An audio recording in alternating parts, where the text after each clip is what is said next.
Buenas noches, bienvenidos una vez más a esta transmisión en vivo acerca del estudio del libro de Ruth.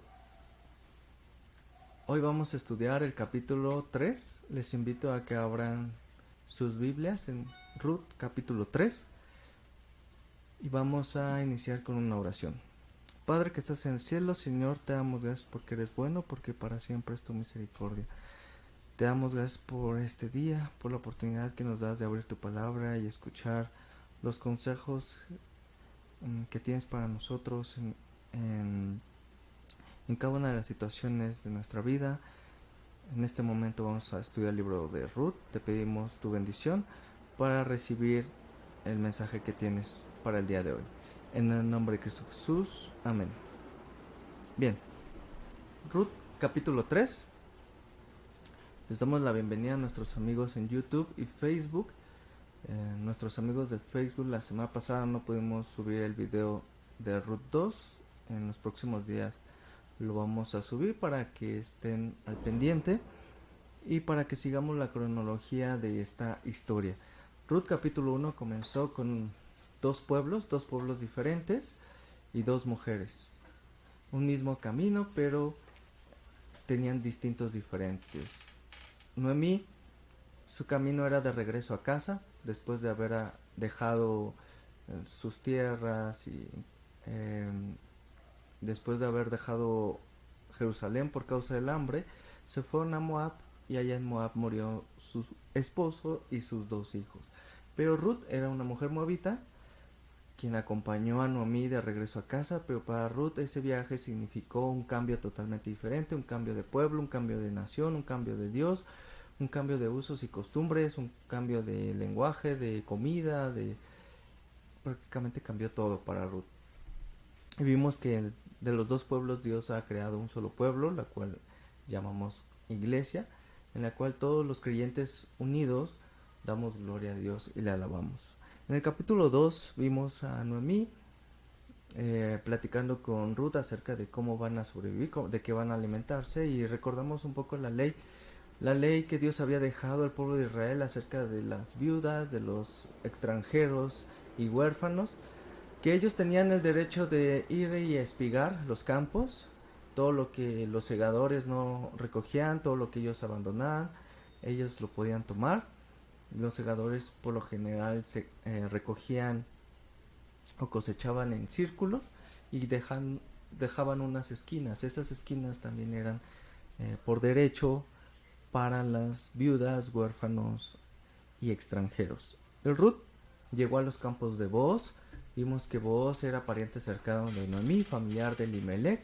Por lo tanto, también estudiamos la ley del levirato. La ley del levirato nos habla que cuando un hombre moría sin dejar descendencia y estaba casado, es decir, un hombre casado moría sin dejar descendencia, el hermano de aquel hombre podía tomar a su esposa y tener un hijo para darle descendencia a su hermano.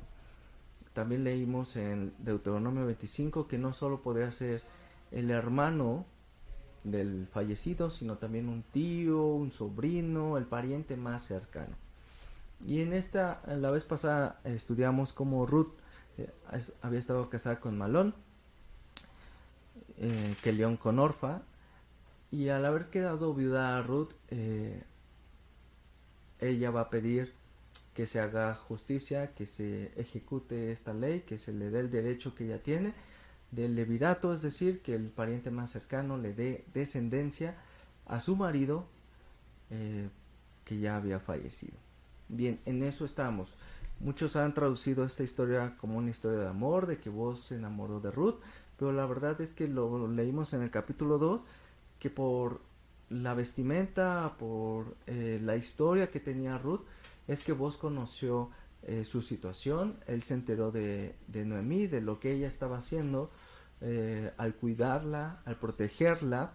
Sin embargo, Boaz en ningún momento le pretendió otra cosa, sino más bien la protegió, lo vimos, la cuidó, le dio sustento, le dio esa facilidad, ese trabajo, vimos su generosidad de Booz al protegerla para darle alimento a la casa de Elimelech, en este caso a Noemí, y vimos que estuvo toda la siega de la cebada y del trigo, que fue abril, mayo, junio y principios de julio, lo que en esta historia aquí se toma el escritor para narrarnos esta historia.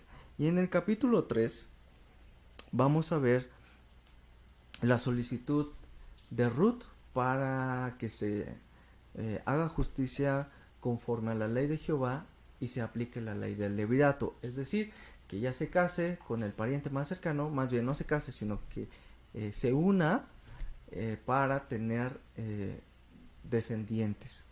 No era prácticamente un casamiento, sino un concubinato, y lo vamos a estudiar versículo a versículo. También en el capítulo 4 lo vamos a ver, de que este levirato incluía la herencia, y eso es algo muy importante y lo quiero poner de una vez sobre la mesa. La herencia, cuando un pariente cercano, el pariente cercano tenía muchas obligaciones, lo vimos en Josué capítulo 21, si no mal recuerdo, en las ciudades de refugio, cuando alguien mataba a un pariente cercano de manera accidental, la persona que había cometido el asesinato podía huir a la ciudad de refugio, pero el pariente más cercano, el vengador, recuerdan lo que estudiamos en esa ocasión, el vengador de la sangre, podía alcanzar a esta persona y matarla en el camino, pero si el fugitivo llegaba a la ciudad de refugio, entonces se tenía que ir a juicio.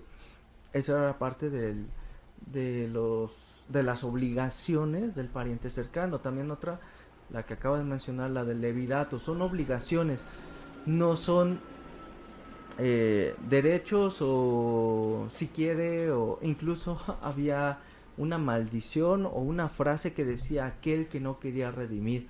Lo vamos a estudiar en estos dos capítulos. Estamos viendo el tema de la redención, pero dentro del concepto de la ley judía es una obligación por parte del pariente más cercano.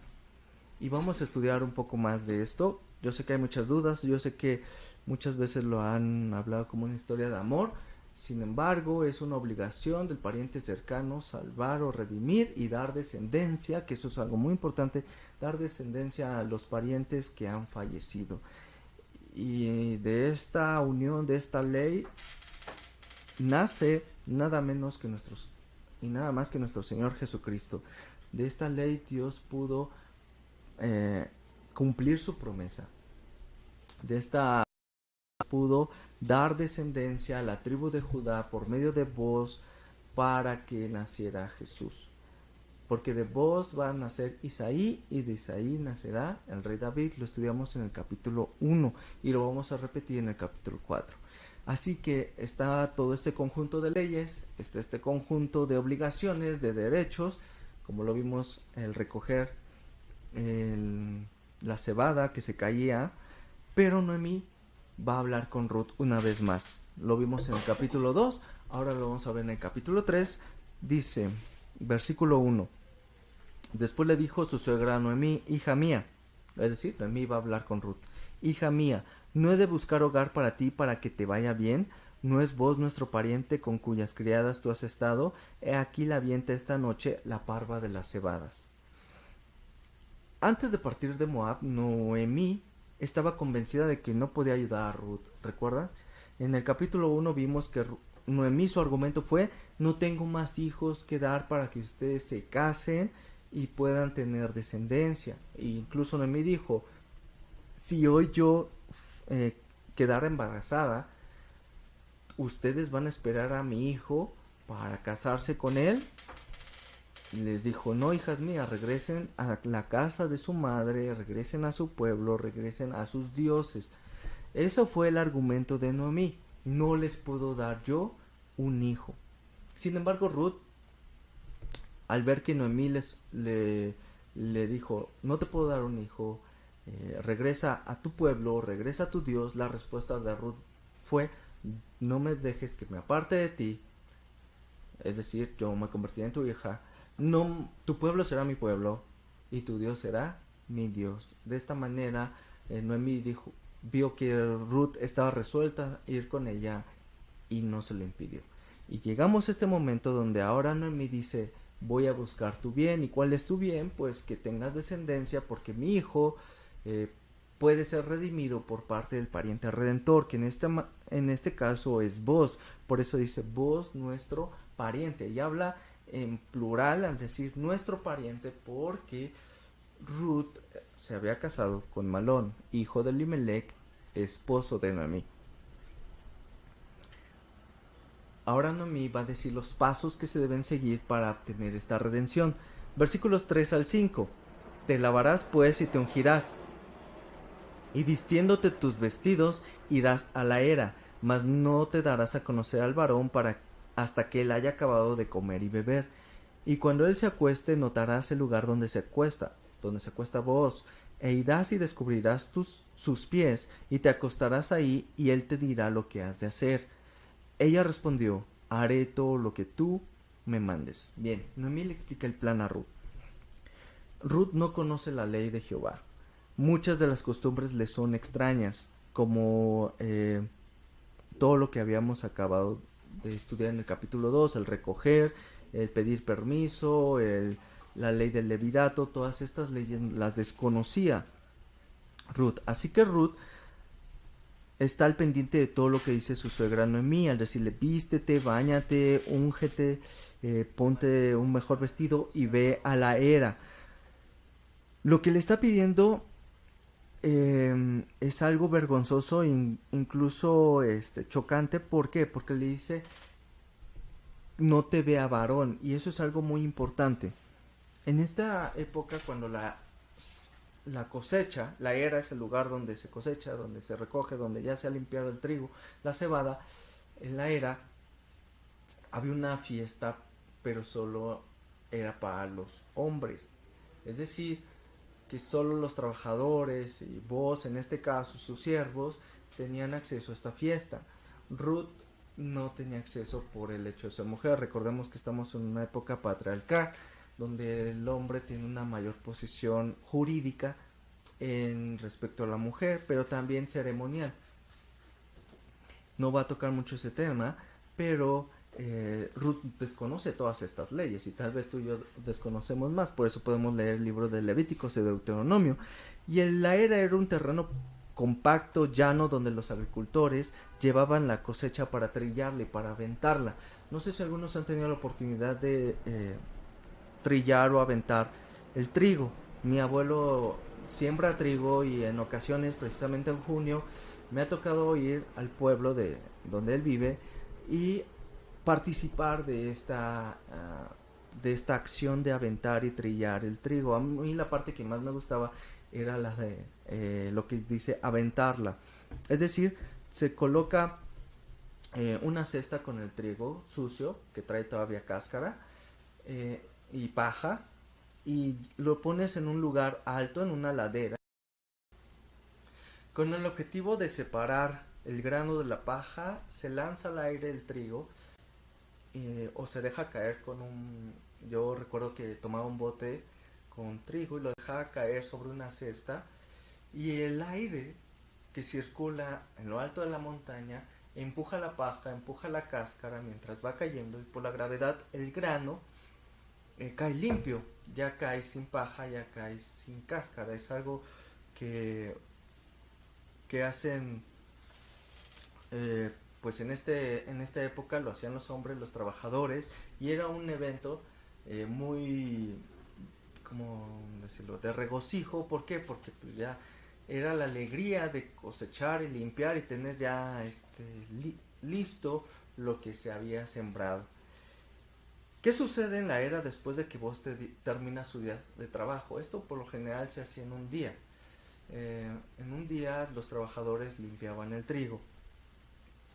Entonces descendió, versículos 6 y 7 de Ruth, capítulo 3, descendió pues a la era e hizo todo lo que su suegra le había mandado. Es decir, Ruth descendió después de que vos hubo comido, versículo 7, y su corazón estuvo contento, se retiró a dormir en un lado del montón.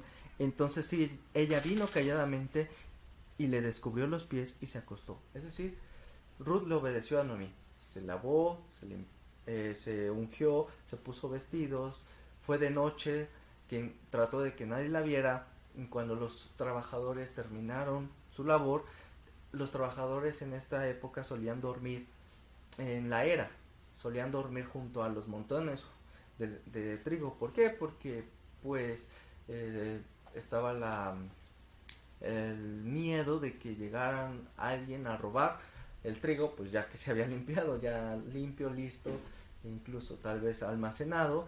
Entonces se dormían ahí para evitar robos.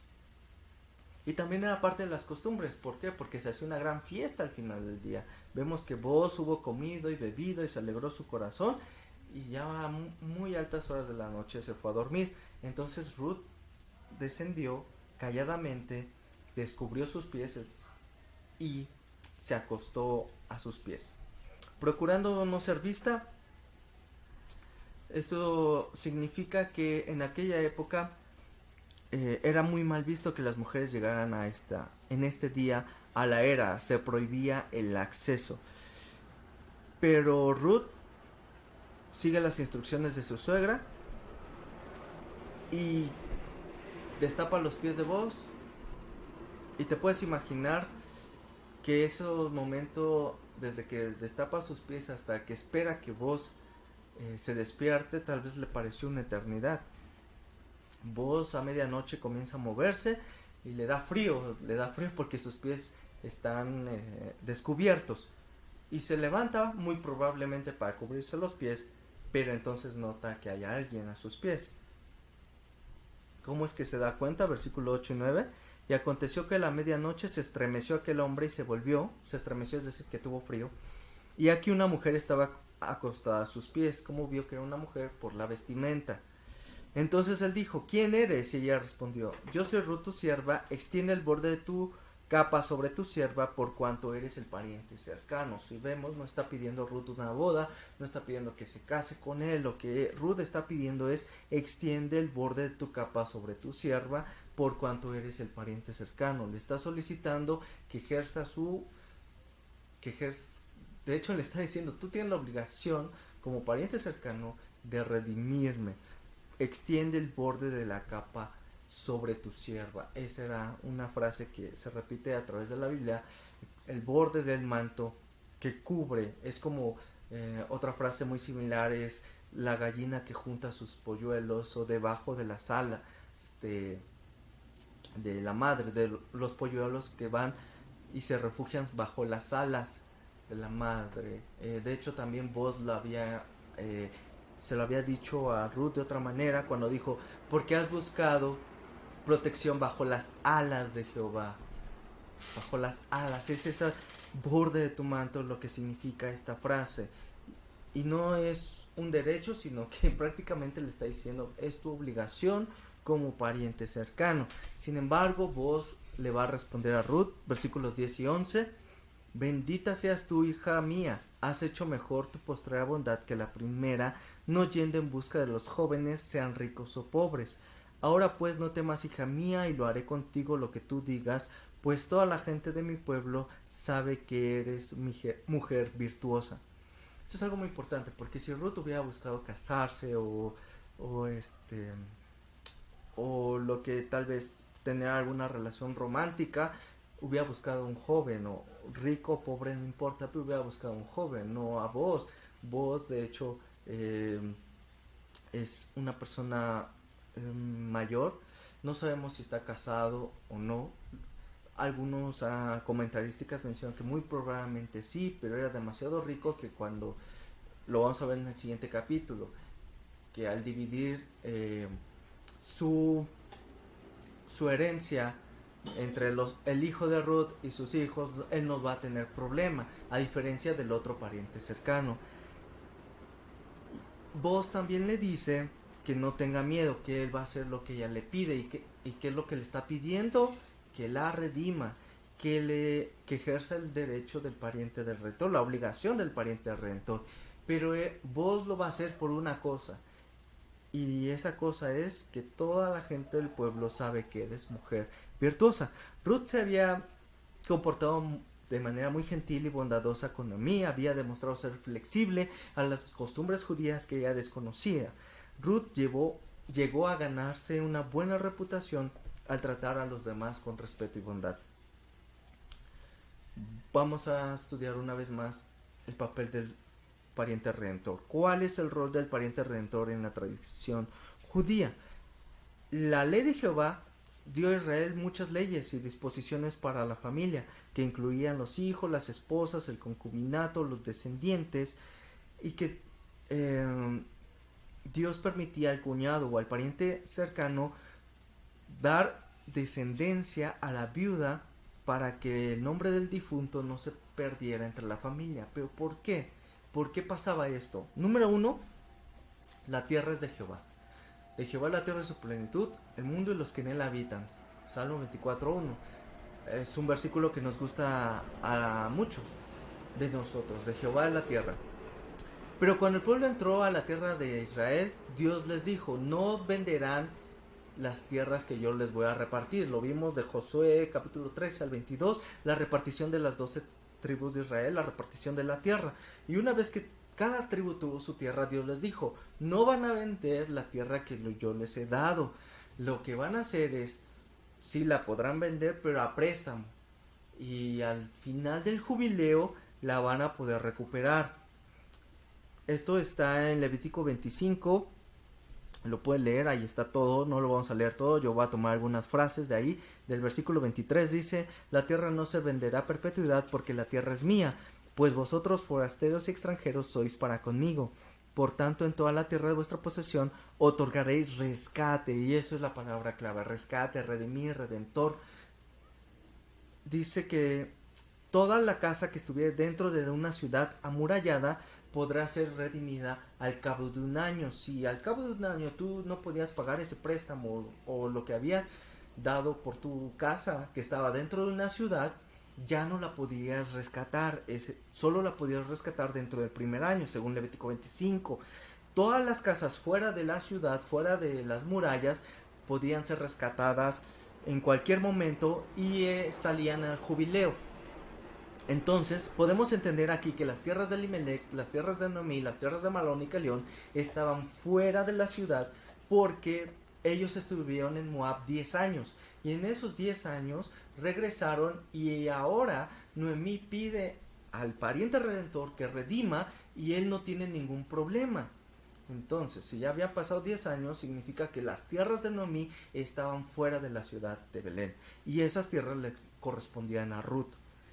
Es por eso que las tierras se podían vender, pero en el año del jubileo, es decir, al año 50 años, cada 50 años era el año del jubileo, las tierras regresaban a su dueño.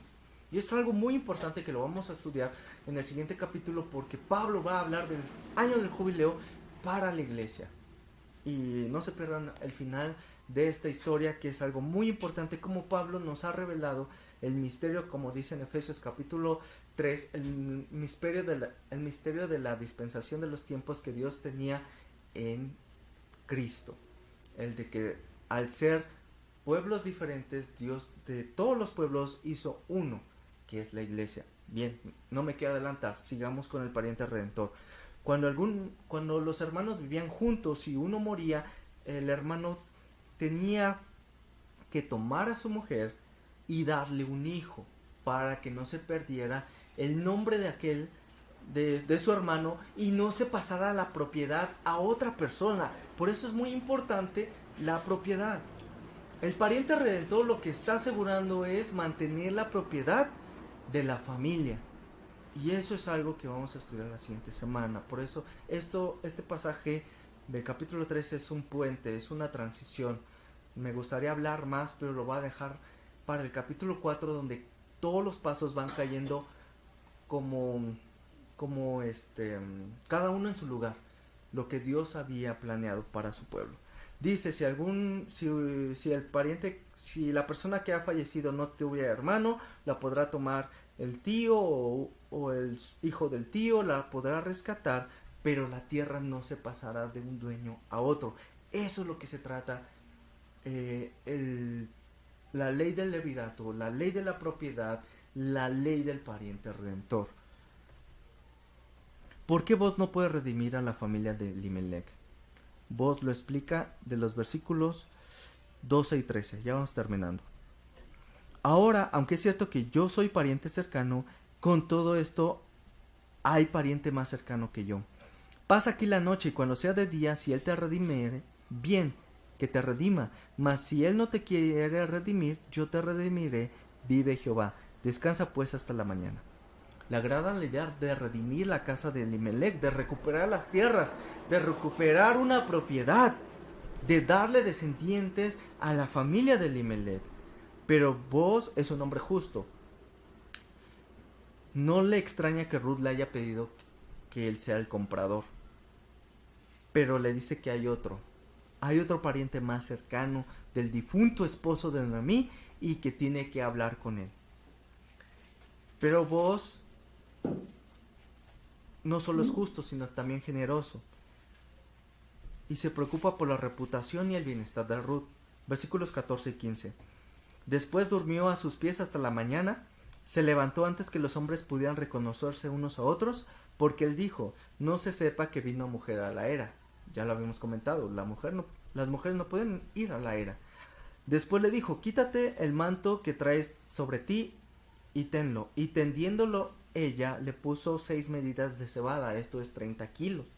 Y se las puso encima y ella se fue a la ciudad. Recordemos que las mujeres usaban un manto para que se lo sujetaban a la cabeza, se lo amarraban a la cabeza y con eso podían cargar cosas pesadas, como un cesto de 22 kilogramos, como lo vimos en el capítulo 2, Ruth llevando todo lo que había trabajado en su primer día de trabajo, 22 kilos de cebada. También las mujeres lo usaban para llevar cántaros llenos de agua.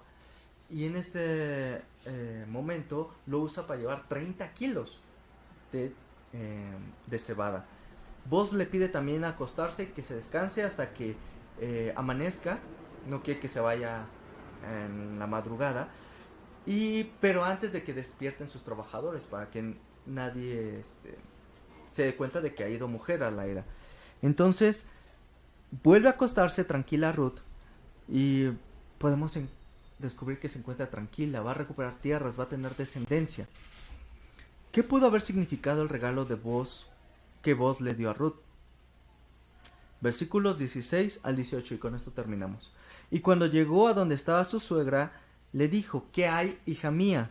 Y le contó ella todo lo que aquel varón le había dado. Estas 6 medidas de cebada me dio, a fin de que no vayas a tu suegra con las manos vacías. Entonces Noemí dijo, espérate, hija mía, hasta que sepas cómo se resuelve el asunto, porque aquel hombre no descansará hasta que se concluya el asunto hoy. Bien, cuando Ruth llega a casa con esos 30 kilos de cebada, Noemí le pregunta, ¿qué hay, hija mía? Pero la versión, no la anoté, pero recuerdo que era la de Jerusalén o una similar, una Biblia con contexto judío, lo traduce como ¿quién eres, hija mía?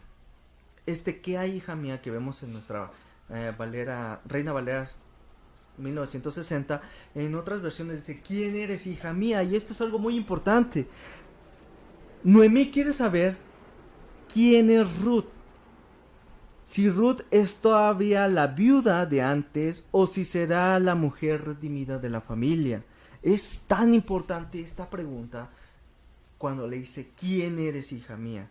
Ruth se da cuenta enseguida de lo que ha pasado, le cuenta lo que ha recibido y le entrega el generoso regalo de Boaz.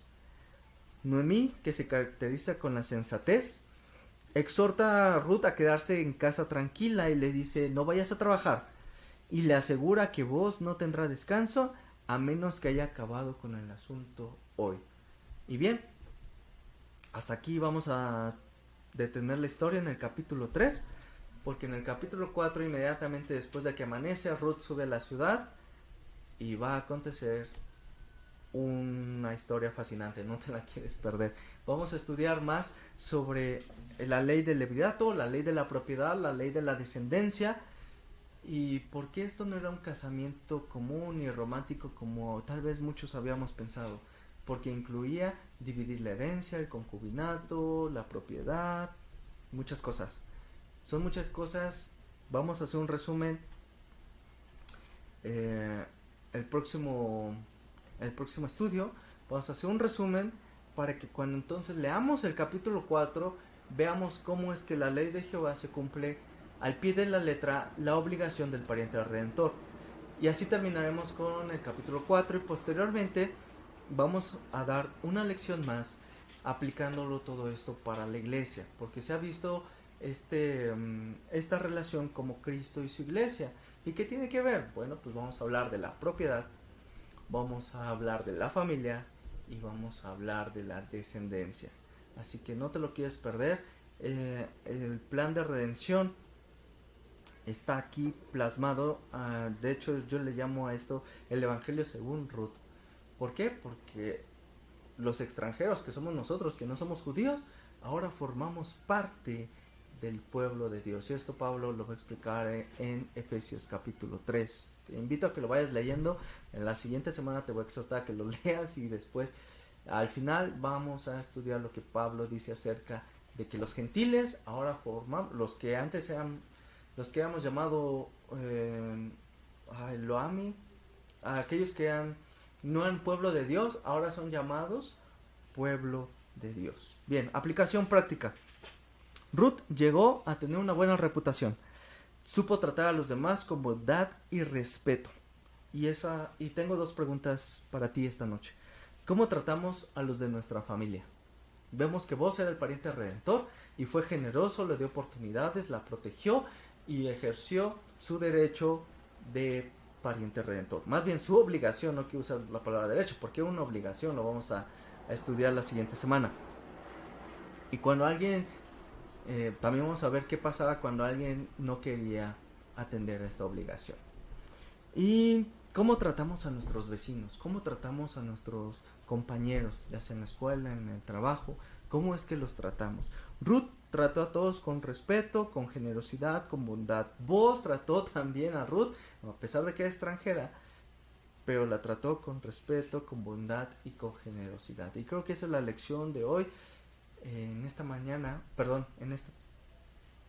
tarde, noche, no sé a la hora que nos estés viendo este video. Esa es la lección. ¿Cómo tratamos a los de nuestra familia? ¿Cómo tratamos a nuestros vecinos? Quiero finalizar con esta palabra que Jesús dijo: un mandamiento nuevo os doy. Amarás a tu prójimo. ¿Recuerdas que quiero hacer el contraste? Levítico 19:18 dice: amarás a tu prójimo como a ti mismo. Pero Jesús dijo: amarás a tu prójimo como yo os he amado. Un mandamiento nuevo os doy, que así como yo os he amado, vosotros también améis. ¿Y por qué dijo Jesús un nuevo mandamiento os doy? No es en el sentido de reemplazar por otro, sino que en Levítico 19:18 amarás a tu prójimo como a ti mismo. El punto de referencia era amar a tu prójimo como a ti mismo. Pero a lo largo de la historia nosotros no hemos podido amar a los demás porque ni siquiera nosotros nos amamos, ni siquiera nosotros nos valoramos. Por eso Jesús tuvo que venir y demostrarnos cuál era ese verdadero amor, ese amor que todo lo sufre, que todo lo cree, que todo lo espera, que todo lo soporta, que no busca lo suyo, que no se envanece. Ese amor nos lo demostró a través de su sacrificio, y entonces sí cambió la referencia. Ya no vas a amar a tu prójimo como a ti mismo, sino vas a amar a tu prójimo como yo os he amado. Os amaréis unos a otros como yo os he amado. No es un nuevo mandamiento en sustitución, sino en perspectiva, en ya no amar como nos amaríamos nosotros, sino como Dios nos ha amado. Y Dios es bueno, Dios es misericordioso. De hecho, es una frase que siempre tengo en mi mente: gracias Dios por ser tan bueno, gracias Dios por ser misericordioso con nosotros. Bien, vamos a terminar, nos extendimos un poco, pero era necesario aclarar todo esto de las leyes mosaicas. Lo vamos a terminar con el capítulo 4, así que te invito a que lo vayas estudiando, también vayas estudiando Efesios 3 para entender esta relación entre Cristo y la iglesia. y prácticamente nosotros los que no éramos, los que no somos judíos, los que no tenemos esa descendencia. Bien, vamos a orar. Señor, te damos gracias porque eres bueno, porque tu palabra nos habla a nuestro corazón, nos habla a nuestra mente. Y en esta noche la lección es cómo tratamos a los demás. Señor, ayúdanos a amar a los demás como tú nos has amado, a ser bondadosos y generosos como tú lo eres con nosotros, Señor. Danos el fruto del Espíritu Santo para poder amar, para tener ese gozo, esa paz que solo tú puedes dar, para ser fieles, para ser bondadosos, ser generosos, tener dominio propio, tener templanza, Señor. Ese fruto del Espíritu Santo que no podemos producir nosotros, sino que este fruto proviene solamente de ti. Quédate con nosotros, Señor. Síguenos hablando nuestra vida a través de este libro para poder comprender tu amor, Señor. Y no solo conocerlo, sino darlo a conocer. En el nombre de Cristo Jesús. Amén. Bien. Que pasen un buen día.